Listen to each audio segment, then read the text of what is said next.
Over the past 3 decades, the Democratic People's Republic of Korea, or DPRK, has successfully conducted more than 80 missile tests. The pace accelerated after Kim Jong-un became supreme leader in 2011, following his father's death. This year, it broke a barrier.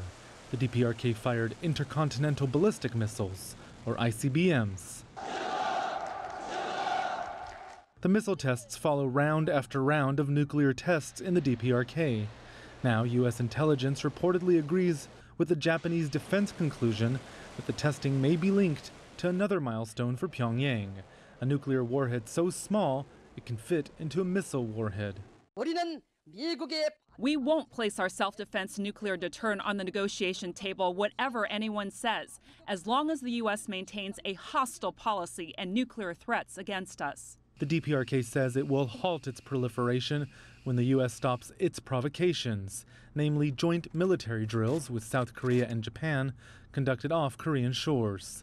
This year, the U.S. reported success with its missile defense systems, test firing in Alaska its controversial THAAD anti-ballistic missile, and intercepting an ICBM-class target over the Pacific with a missile fired from California. The U.S. says it's not only a show of force, it's a precaution. Combining nuclear warheads with ballistic missile technology in the hands of Kim Jong-un is a recipe for disaster.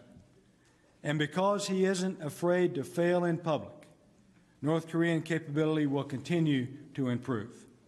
So we must study and consider every possible step to increase the defense of our homelands with the best and most effective solutions possible. Each side has condemned the other's tests and exercises.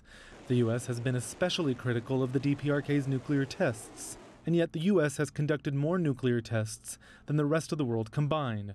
Though Washington's last nuclear test was in 1992, the DPRK's latest test was last year. China says the only way forward is for both sides to stop preparing for war and to start talking.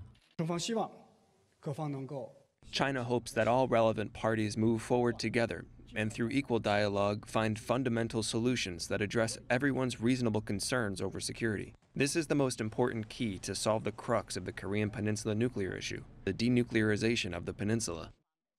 On Thursday, the U.S. State Department confirmed that talks can only happen after it sees significant DPRK denuclearization, and not before. Rowie Ruttenberg, CGTN in Washington.